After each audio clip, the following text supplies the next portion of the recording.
जिस तरह से चौधरी देवीलाल को युगों युगों तक याद किया जाता है, आज 1987 को 38 साल से ज्यादा समय बीत चुका है, उसके बावजूद उनको याद रखा जाता है। और अगर नायब सिंह सैनी साहब ने जिस तरह से सूचनाएं आ रही हैं चारों तरफ से, भले ही खुद मुख्यमंत्री मना कर रहे हों, लेकिन प्रदेश के बुजुर्ग बार बार ये कह रहे हैं कि उनकी पेंशन नहीं आ रही। अगर ऐसा हो गया कि ये पेंशन आगे भी सरकार ने नहीं दी, तो जिस तरह से चौधरी देवीलाल को ये पेंशन बांधने के लिए याद किया जाता था, नायब सैनी को पेंशन काटने के लिए याद रखा जाएगा पूरी जिंदगी। और जिस तरह से चौधरी देवीलाल की पीढ़ियां इस चीज का फायदा राजनीतिक तौर पर उठा रही हैं, नायब सैनी साहब को वर्षों तक इस चीज का नुकसान होगा।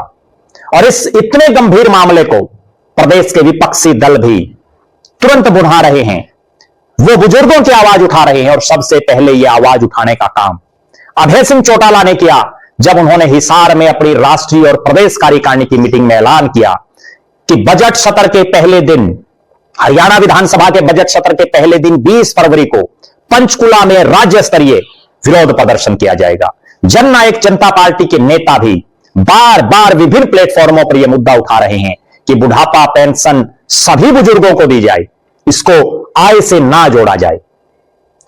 कांग्रेस पार्टी भी सोनीपत में एक बहुत बड़ा प्रदर्शन इस मामले को लेकर के करने जा रही है। अलग अलग राजनीतिक दल हों, सामाजिक लोग हों, वो इस गंभीर मुद्दे पर लगातार प्रदेश की सरकार को घेर रहे हैं। बुढ़ापा पेंशन से संबंधित विभाग के मंत्री कृष्ण कुमार बेदी का भी बयान आया, जिसमें उन्होंने कहा कि वेरिफिकेशन कर रहे हैं। होना यह चाहिए कि ये जो बुजुर्गों को पेंशन मिल रही, वो काम करके आए हैं इसके लिए नहीं मिल रही। कर्मचारियों को पेंशन सरकार देती है, अधिकारियों को देती है कि उन्होंने अपना जिंदगी का बहुत लंबा समय नौकरी में बिताया। विधायकों को, सांसदों को सरकार पेंशन देती है। यहां बुजुर्गों को काम करने के पैसे नहीं मिल रहे। सरकार को यह बात समझनी चाहिए, उनको सम्मान स्वरूप यह पैसा दिया जा रहा है। और जब सम्मान की बात आई तो उसमें खाते में कितने रुपए आए, फैमिली आईडी में कितनी इनकम है, कितनी आय है, यह प्रश्न तो गौण ही हो जाता है।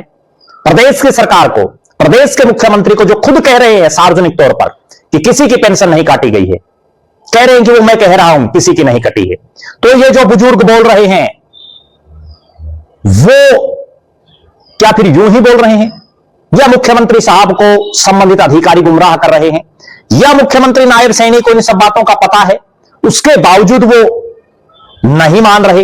अपने आप में बहुत बड़ा सवाल है।